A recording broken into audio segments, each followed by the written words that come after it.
This new year began with cold weather, and that made walking in the forest like being in a picture book. Everything is frost covered, and the world seems to stand still when walking outside.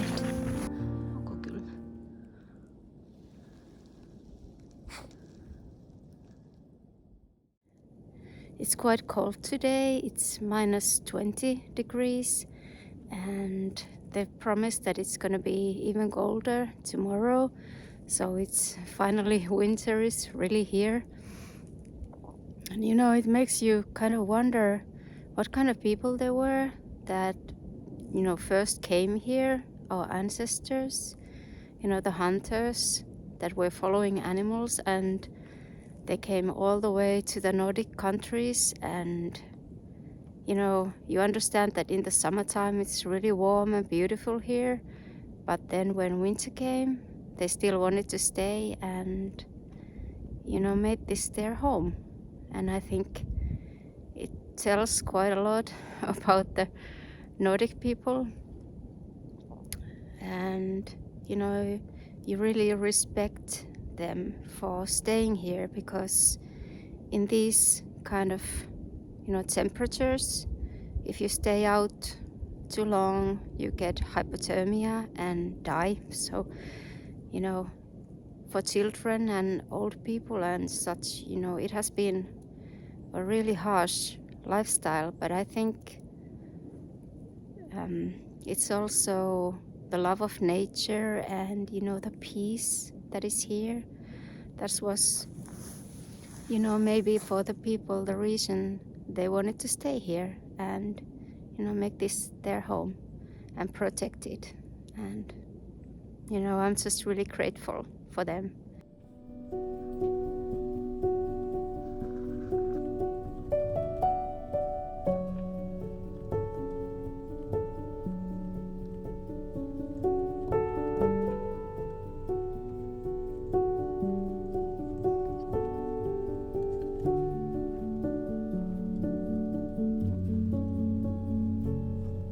Last week, after seeing part of our home forest cut down, I was overcome with this sudden sadness. Having to walk past these torn trees felt like we were losing our home. I couldn't quite explain why this affected me that strongly. Then my husband said something that shook me from the sadness I was being pulled into. He said, "I want to choose to focus on the goodness. That's the only way I want to live. Focusing on the negative will only multiply it, and that's the reality you then live in." That woke me up. Choosing to see only the bad things in what happened will make that my reality. Is that what I want? And I lose sight of all the good things around me, of the beauty and abundance that surrounds me. I realized that's how I want to live, how I want to face things around me. To see the good and accept that while things change, there is always goodness also.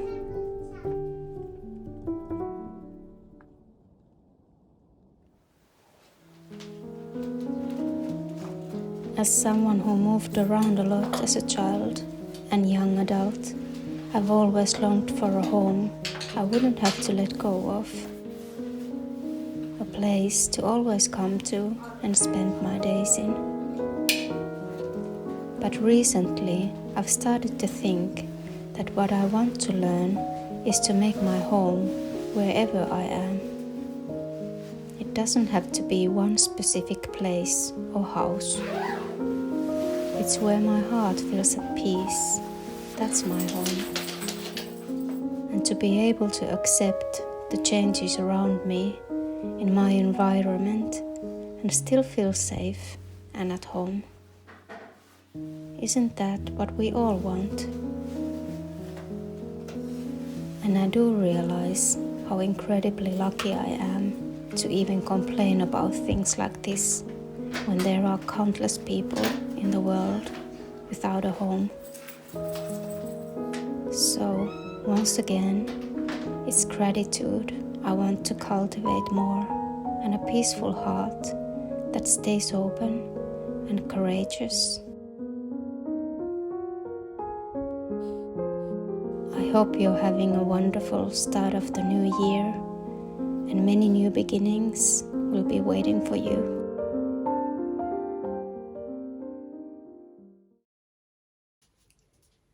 I really wanted to thank you for all of your comments on my last video, and I was to be honest, a bit unsure of where to upload it or not, because the subject is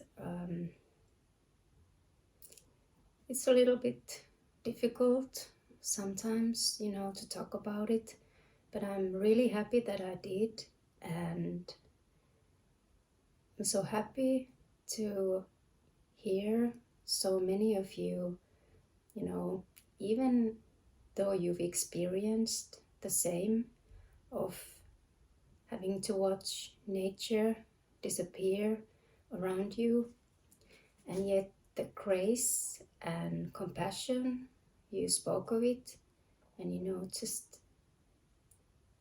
I just found it really inspiring. And this has been something I've been struggling with for quite some time myself, to find a balance in between facing reality and in the same time keeping your heart open and allowing yourself to feel. And sometimes it can be this kind of inner struggle to when you see things that you value and seeing them vanish. But I guess that's just how this world is. Nothing is permanent. We live in this impermanence of life. We have to eventually let everything go. We cannot take the trees or the people or anything that we hold dear with us when we're gone. Or maybe we can, I don't know. But I still do believe that if you value things, you have to fight for them. And if you feel that they are very important, you have to speak up. And I'm just really grateful for all of your comments, because you get to share these things and hear other people's opinions and experiences, and you can challenge your own way of thinking and learn to look at things from many different kind of perspectives, because this is a platform that allows you to connect to people all around the world, which is kind of crazy, but it's really wonderful at the same time. And for me, it represents the change in humanity as a collective, that we understand that we all go through the same things no matter where we are in the world, and we can share our experiences. And it's best, I think it's really wonderful.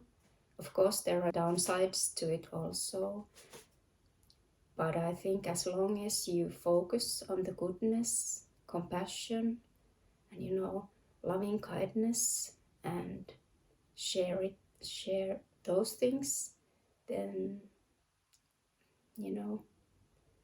that's the way I hope that humanity will grow and evolve and spiritually grow, so that we can protect this planet and the nature and animals and humans, because we are part of nature.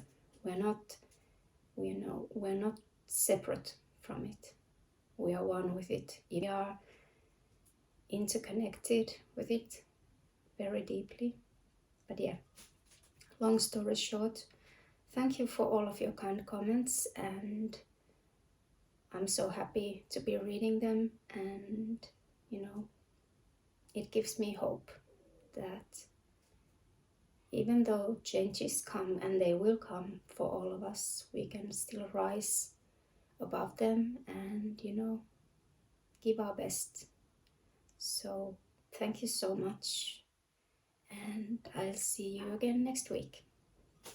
Bye bye.